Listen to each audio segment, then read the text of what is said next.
milioni, milioni 1, 2, 3, 10, 10, 20, 30, 100, 100, 200, 300, 400, 500, 1000 ndio bilioni 1. Sasa kwenye trilioni 1 kuna bilioni 1 ambazo ni milioni 1000 ziko tena mle ndani 1000. Kwa wao wametenga trilioni 1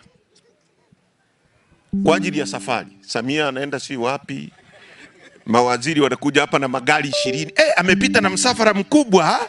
Hera yako wewe. Jamani, mama yetu.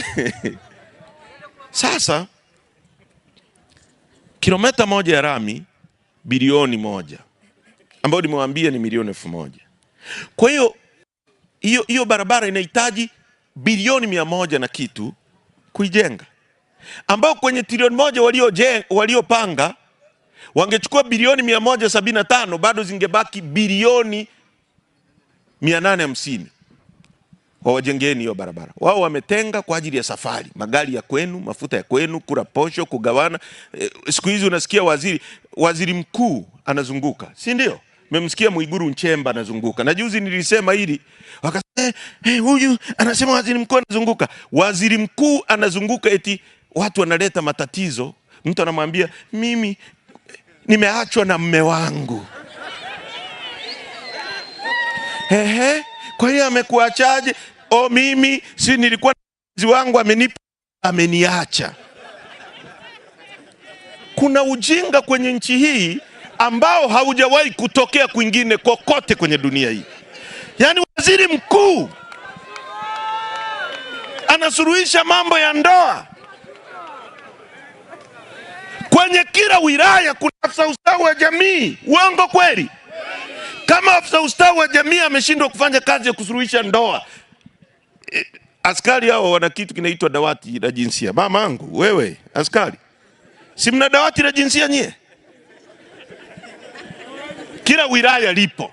Au unasema uongo bwana bosi? Si mnalo hilo? Sasa waziri mkuu anasuluhisha ndoa, si mtu amepigwa mimba. Hizo ndio fedha ambazo zingepengewa mafuta.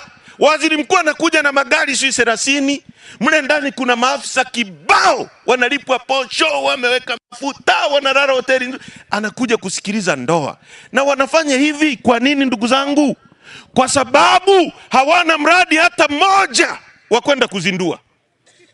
Zamani waziri mkuu utamwona anazindua barabara, na hiyo hata sio kazi yake, lakini walau amekwenda kuzindua sui jengo. Leo waziri mkuu anazindua ndoa.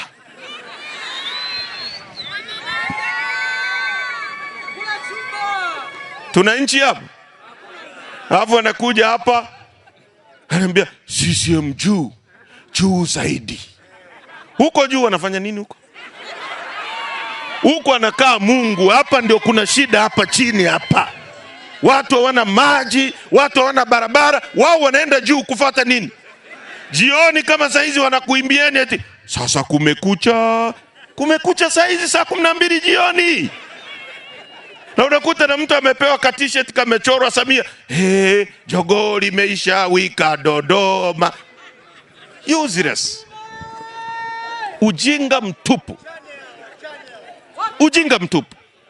Na tukiendelea hivi tutachukua miaka 1000 chini ya hao watu. Wanawapa watoto wenu elimu matope tu. Hii kusini, Lindi na Mtwara.